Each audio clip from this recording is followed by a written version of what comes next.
This is Group 1 2000 Mozambique Floods by Ria Gunda, Andrea Vidal, Akhil Mitta, and Kanak Joshi. The weather patterns that led to the 2000 Mozambique floods were primarily driven by heavy rainfall, which was further exacerbated by cyclones. Here's a breakdown based on the research. A significant amount of rainfall began affecting Mozambique in October and November of 1999, continuing into January of 2000. By the end of January, some regions in Mozambique received a year's worth of rainfall within just 2 weeks, which caused several rivers, including the Incomaree, Umbelluzi, and Limpopo, to exceed their banks, overrunning portions of the capital, Maputo.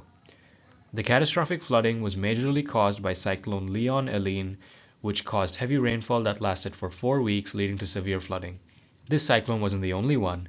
In February 2000, southern Mozambique experienced severe floods related to the passage of two other tropical cyclones.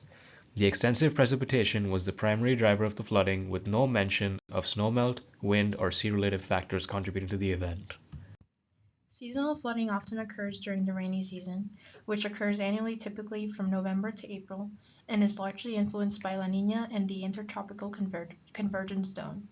Catastrophic floods occur less frequently but occasionally occur and result in severe impacts. The entire country of Mozambique is impacted by flooding, but low-lying regions along rivers such as Zambezi and Limpopo are more prone to flooding. Mozambique is particularly vulnerable to climate change, which can bring heavy rainfall and cyclones, increasing the likelihood of flooding. Anthropogenic factors such as deforestation can lead to increased runoff and soil erosion, which impacts flooding.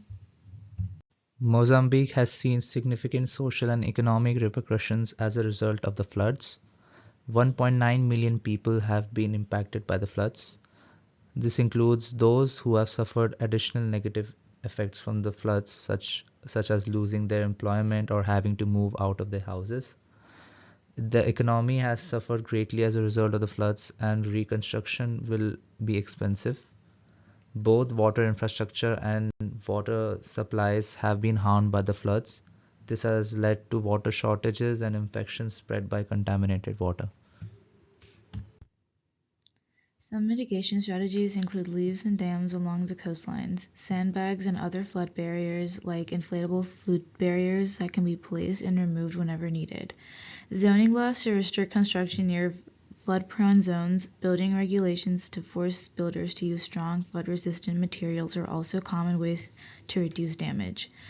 In flood-prone areas, buildings could be constructed on raised platforms to elevate them above potential floodwaters, and roads and bridges may be constructed to withstand flooding, often with flood-resilient materials. Some communities store the water that they receive in retention ponds during heavy rains to ultimately reduce runoff during storms and reduce the chances of flash floods. Methods like floodplain mapping are also very widely used and helps identify flood-prone areas and take necessary precautions, while early warning mapping systems can predict when a flood may occur and prompt a response for preparation.